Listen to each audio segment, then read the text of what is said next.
Good morning student. 10th class math में आपका स्वागत है।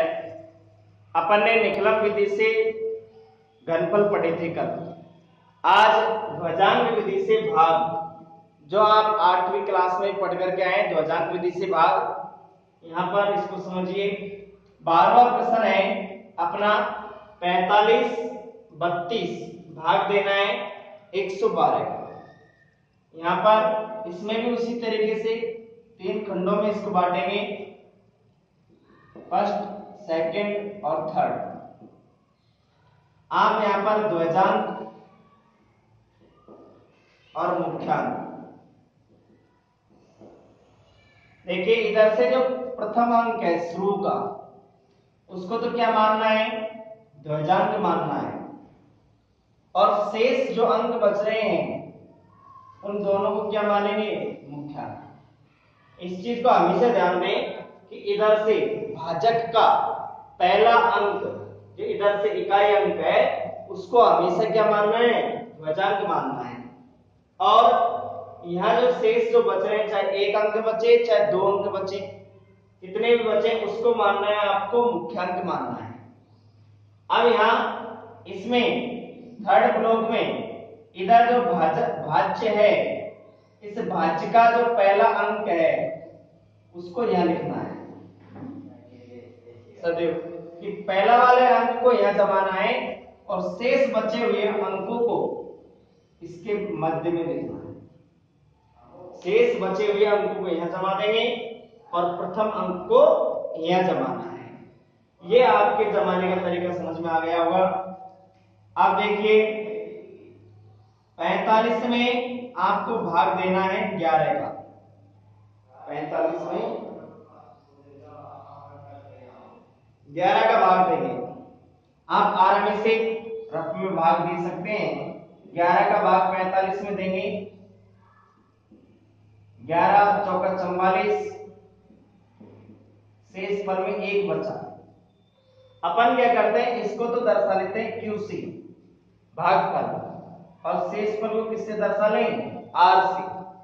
तो इनको दोनों को दर्शा लिया, तो यहाँ पर भागफल Q बराबर 4 और R बराबर शेष फल का मान 1।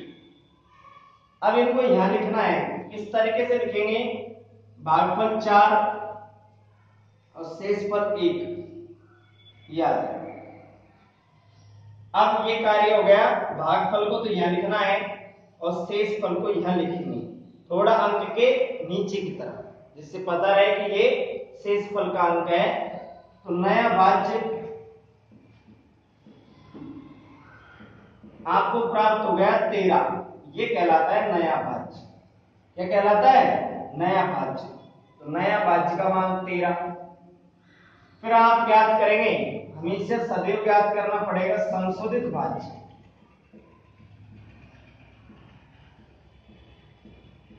संशोधित भाज्य, संशोधित भाज्य में किस तरीके से ज्ञात करेंगे कि जो नया भाज्य है 13, इसमें से घटाना है, 13 में से सदैव किसको घटाना है, जो आपको भागफल प्राप्त हुआ 4 और ध्वजांक, इन दोनों को गुणा करके और वहां पर घटाना है।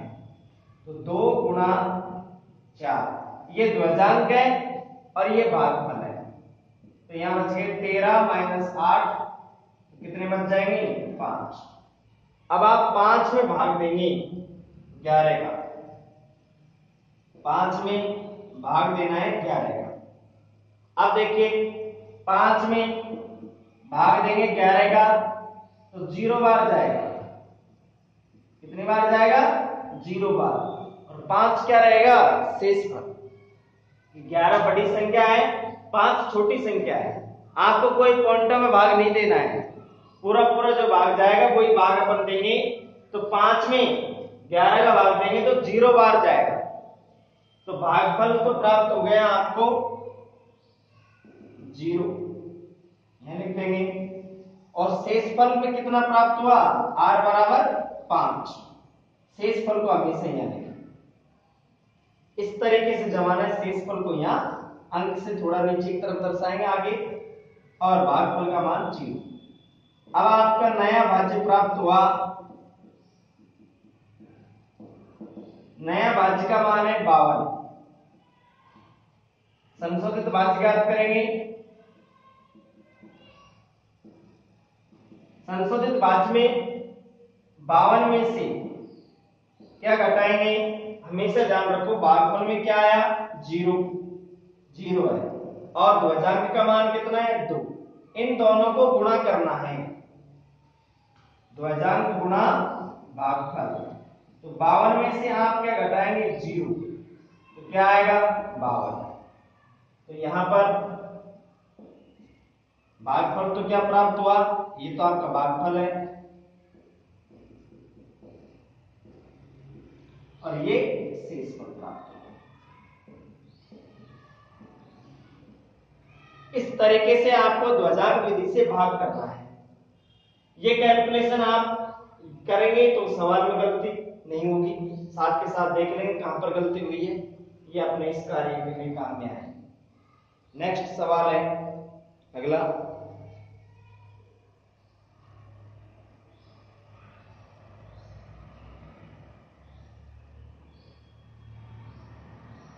तेरहवां प्रश्न देखिए।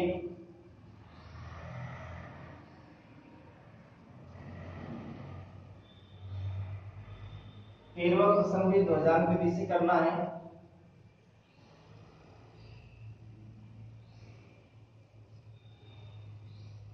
बारह 34 भाग 42 का भाग देना है। इसमें भी आप इसी तरीके से जमाएंगे, खंडों में बांटेंगे, फर्स्ट, सेकंड और थर्ड खंड। ध्वजांक और ये है मुख्यांक। अब आपको पता होगा ध्वजांक तो क्या मानना है? वही शुरू का अंक। शुरुआत में जो इधर से इकाई अंक आएगा उसको क्या मानना है? ध्वजांक। तो यहाँ ध्वजांक लिख लेंगे कितना? 2 और मुख्यांक कितना रहेगा? 4। अब यहां पर भी थर्ड खंड में क्या लिखेंगे? 4 को जमाएंगे और बचे हुए अंक कहाँ आएंगे? शेष बचे हुए सभी अंक यहां आ जाएंगे।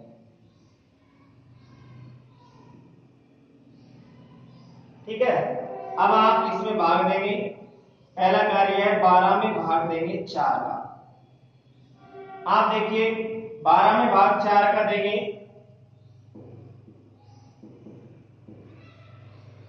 4 दिया 12,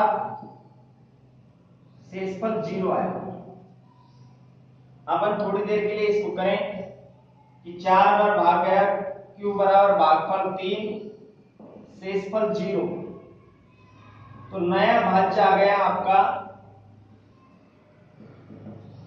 नया भाज्य का मान हो जाएगा, शेषफल 0 है तो 3।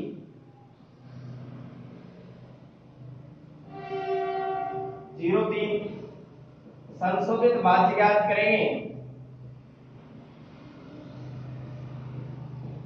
संशोधित भाज्य 0 3 माइनस भागफल 3 और ध्वजांक का मान 2। 3 में से 6 घटाएंगे तो -3 आ गया।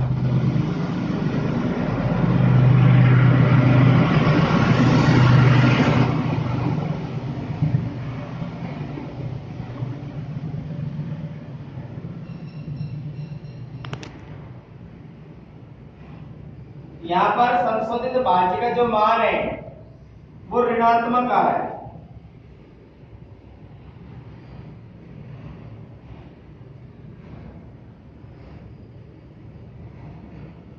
संशोधित भाज्य क्या है? यहाँ ऋणात्मक। तो एक चीज का विशेष ध्यान रखें कि संशोधित भाज्य कभी भी ऋणात्मक नहीं आना चाहिए। यदि ऋणात्मक आता है तो उसको पुनः हल करेंगे। यहाँ अपन ने साधारणतः भाग दिया, अपन को तो पता है कि 4 का भाग 12 में देना है।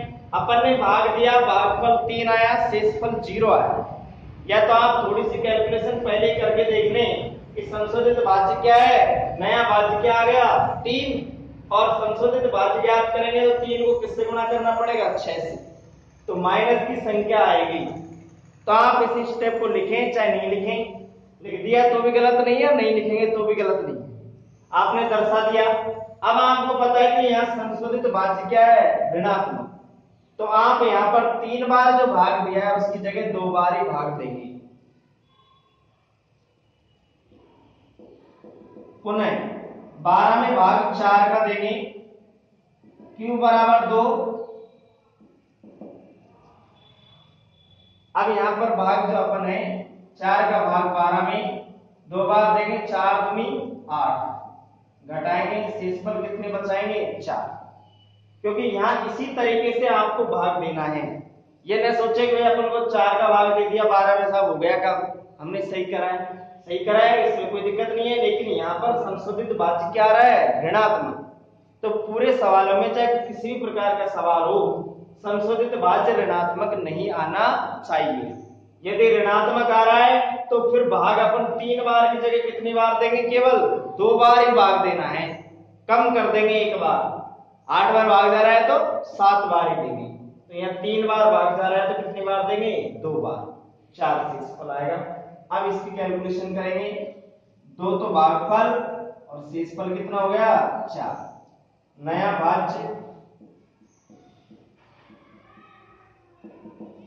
भाज्य आपका 43 आ गया। संशोधित भाज्य ज्ञात करेंगे, 43 में से घटाना है।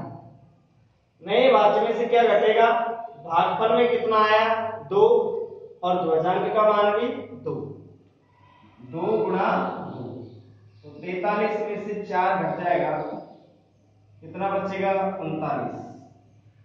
अब आप यहां पर सेकंड स्टेप में 39 में भाग देंगे 4 का, 4 का भाग देंगे तो 9 चौक 36, 9 बार चल जाएगा, शेषफल कितना बचेगा, 3।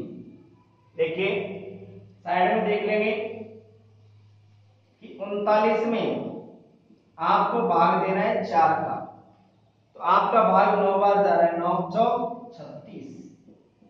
शेषफल कभी भी भाग 10 बार भी नहीं देंगे, न 11 बार भाग देंगे, आप यहाँ पर 9 तक ही भाग जाएंगे। 9 चौक 36, शेषफल में कितना रहा, 3। तो यहाँ पर भागफल तो यहाँ लिख देंगे और शेषफल को यहाँ लिख देंगे, तो नया भाज्य आ गया,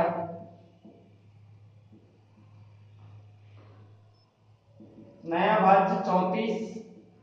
और संशोधित भाज्य, हमेशा संशोधित भाज्य ज्ञात करके ही सवाल को छोड़ेंगे। तो संशोधित भाज्य 34 है, नया भाज्य 34 में से क्या घटाएंगे, अब 2 को और 9 को क्या करेंगे, गुणा। 2000 भागफल 9 है और 2000 का मान 2, इन दोनों को गुणा करना है। तो 34 माइनस 18 तो घटाएंगे, 14 में से ये तो 6 बच गए और 2 में से 1 गया, तो आपका ये तो आ गया शेषफल और भागफल। ये भागफल है और ये आपका शेषफल है। इस तरीके से ध्वजांक विधि से भाग करेंगे। इसमें एक ही चीज है कि कभी भी संशोधित भाज्य ऋणात्मक नहीं आना चाहिए। यदि संशोधित भाज्य ऋणात्मक आता है तो जो भाग दे रहे हैं उससे 1 बार क्या कर लेंगे, कम बार भाग देंगे। ये चीज का ध्यान रखें इसमें। नेक्स्ट सवाल है,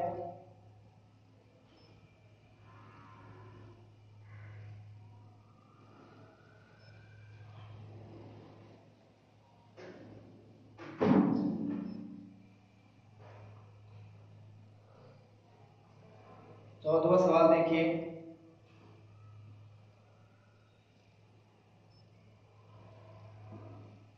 अट्ठानवे 765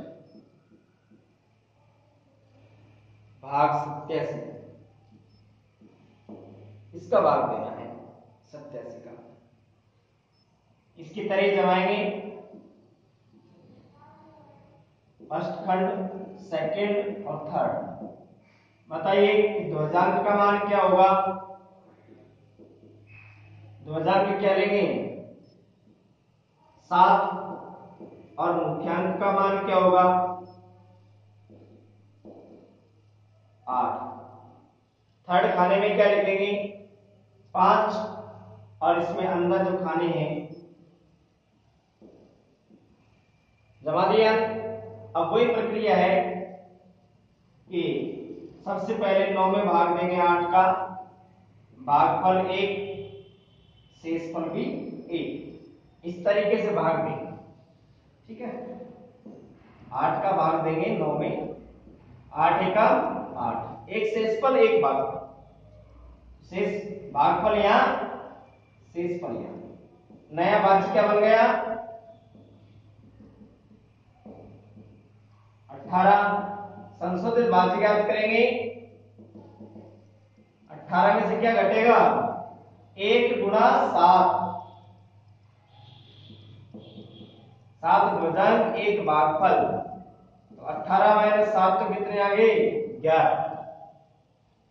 ठीक है, सेकेंड स्टेप में अब 11 में भाग देंगे किसका 8 का। हमेशा जो भाग देंगे वो संशोधित भाज्य जो प्राप्त होगा उसके अंदर भाग देना है, नए भाज्य के अंदर भाग नहीं देना। तो Q बराबर, अब वही प्रक्रिया, अब 8 का 11 में भाग देंगे, 8 का 8 एकम 8, तो शेषफल कितना आ गया 3। Q बराबर 1, R बराबर 3, भागफल को यहां लिख देंगे, शेषफल यहां लिख देंगे। नया भाज्य क्या बन गया, नया भाज्य 37।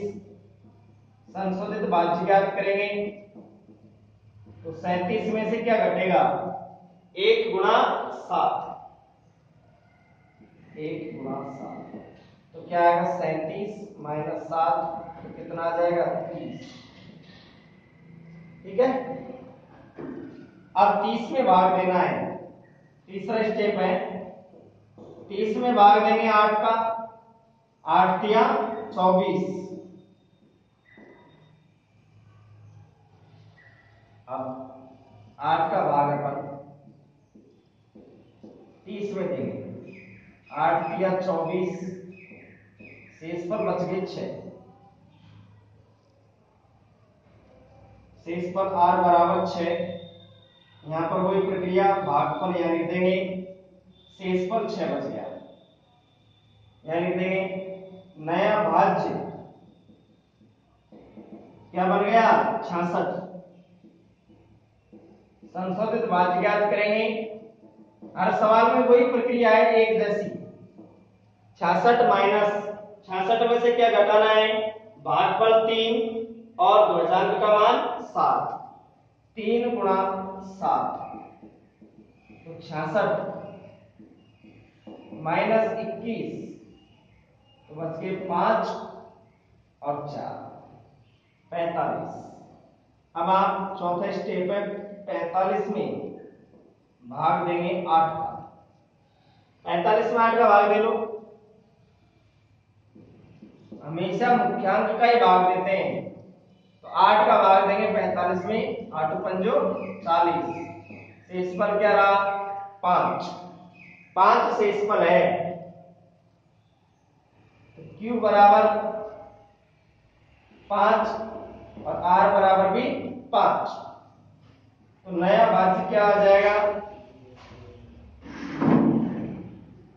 नया भाज्य आ गया आपका, शेषफल को यहां लिखेंगे, भागफल यहां लिखेंगे 55। संशोधित भाज्य ज्ञात करेंगे, 55 में से क्या घटाना है 5 गुणा 7, भागफल गुणा ध्वजांक, 55 माइनस 7 पंजे 35, तो कितने बच गए 20। तो आपका भाग शेषफल क्या बचा 20, भागफल कितने हुए 1135।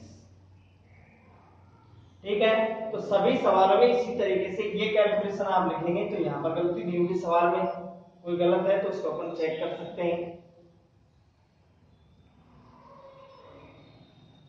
नेक्स्ट सवाल है,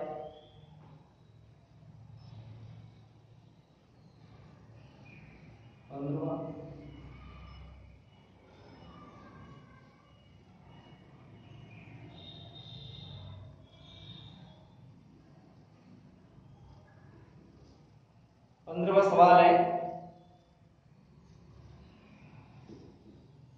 210 232 और भाग देना है आपको 879 का। ये भाग देंगे, वही प्रक्रिया जमाने का तरीका, उसी तरीके से इसको जमाएंगे। तो यहाँ पर 2000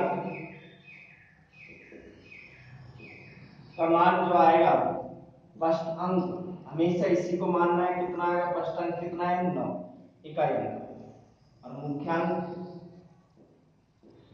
जो आपका बच रहा है 87, यह आपका मुख्यांक कहलाएगा। फर्स्ट खंड, सेकंड और थर्ड। यह आपको पता है कि ये वाला अंक जो यहाँ आएगा 1 2 यहाँ जाएगा, और शेष जितने भी अंक बच रहे हैं उन सबको सेकंड ब्लॉक में लिखेंगे। 210 1 5। अब यहाँ वही प्रक्रिया है, आपको 87 का भाग देना है। 210 भाग 87 आप रफ में आराम से भाग दे सकते हैं। 87 का भाग देना है 210 में, 2 बार जाएगा। 7 दूनी 14, 8 दूनी 16, 100 घटाएंगे 6, 10 में से 3, 36 शेष बना, 36 शेष बचेगा। Q बराबर भागफल का मान 2, R शेषफल 36। तो वही प्रक्रिया है, भागफल को यहाँ लिखेंगे और शेषफल को यहाँ लिखेंगे। नया भाज्य क्या बन जाएगा? नया भाज्य आ गया 361। संशोधित भाज्य ज्ञात करेंगे 361 में से क्या घटाना है अपन को? 2 गुणा ध्वजांक से गुणा करके घटाएंगे। 2 गुणा 9, 361 माइनस 18, तो क्या बचेगा? 11 में से 8 गई तो 3, 5 में से 1 गया तो 4 और 3, 343। अब वही सेकंड स्टेप में 343 में भाग देंगे 87 का। 343 में भाग किसका देंगे? 87 का। अब अपन रफ में आराम से भाग दे देंगे। 87 का भाग 3 बार जाएगा। 7 तिया 21, 8 तिया 24 और 2 26, घटाएंगे 2, 14 में से गई तो 8, 20। तो आपका भागफल का मान तो कितना है? Q बराबर 3 और शेषफल R बराबर 82। नया भाज्य क्या बन गया? भागफल 3, नया भाज्य हो जाएगा 825।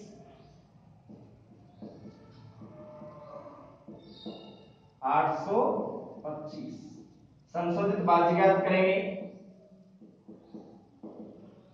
825 माइनस भागफल का मान 3 और ध्वजांक का मान कितना है? 9। 3 गुणा 9, 825 माइनस 9 दिया 27, 15 में से ये तो 8, यहाँ बच गया 1, 11 में से ये तो 9,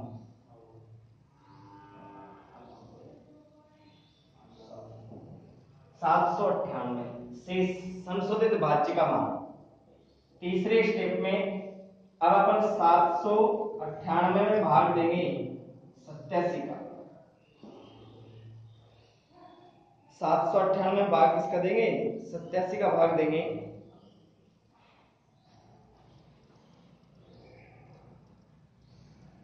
देखिए 798, 8 9 बार भाग चल जाएगा, 7 7 7 9 8 9 8 9 8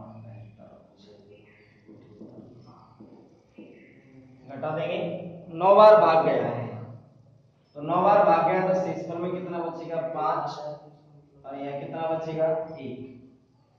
तो भाग तो गया, Q बराबर तो आ गया अपना 9 और R बराबर शेषफल कितना है 15 9 और 15 ये आपका भाग शेषफल आया। नया भाज्य क्या बन गया, नया भाज्य प्राप्त हुआ है आपको 153। फिर क्या याद करेंगे, संशोधित भाज्य बराबर 153 माइनस 153 में से किसको घटाएंगे 9 गुणा 9 को। अब यहां पर देखिए 153 माइनस 81 घटाएंगे तो 2 और 15 में से 8 गई तो 7 72। अब वही प्रक्रिया है, ऐसे कैसे सेम स्टेप चल रहे हैं, केवल संख्या अलग है। अब आपको 72 में भाग देना है 87 का, तो 72 में भाग 87 का देंगे तो कितने बार जाएगा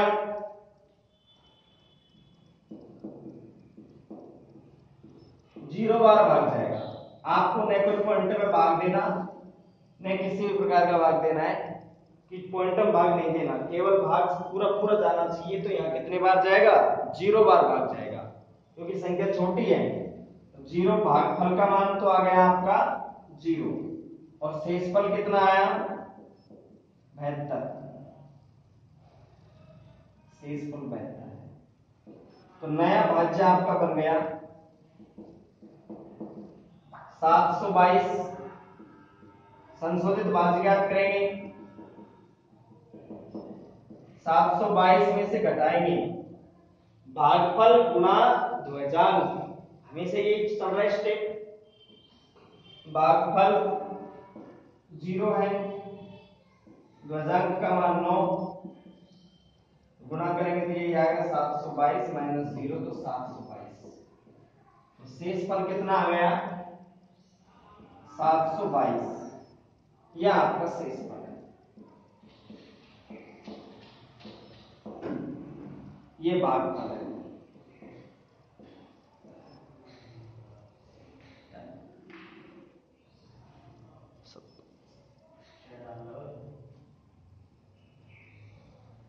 ये आपके ध्वजांक विधि से भाग हो गए।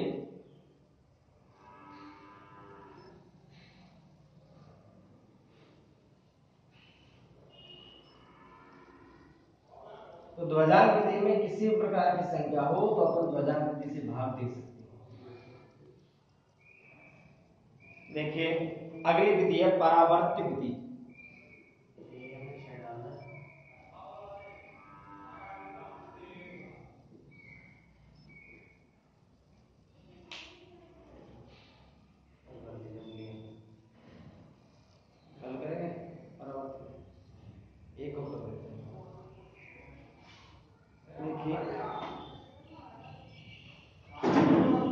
परावर्त विधि में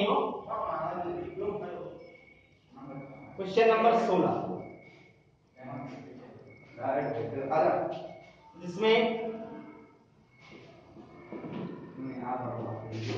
भाग 103 का भाग देना है।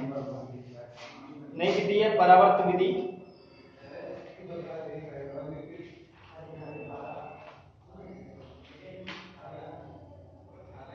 जिसमें वही खंडों में विभाजन करके लिखेंगे, हल में खंडों में इसका बंटवारा करेंगे। वही 3 खंड हुए,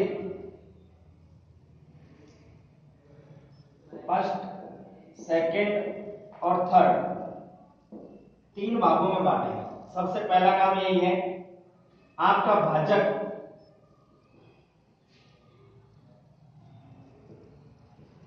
भाजक का मान कितना है 103। आधार क्या आएगा इसमें, आधार आपको 100 लेंगे, 100 के नजदीक है 103 तो 100 आएगा आधार।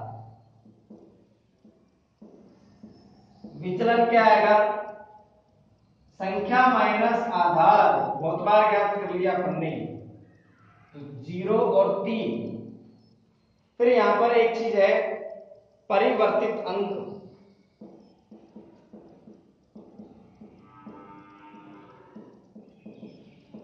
ये क्या होता है कि आपका यदि विचलन का मान धनात्मक आता है तो ये ऋणात्मक आएगा, यदि यहाँ ऋणात्मक संख्या आती, माइनस की संख्या आती, तो ये धनात्मक आता।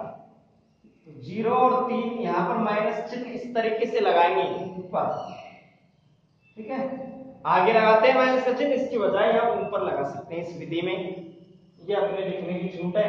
अब यहां पर देखिए कि विचलन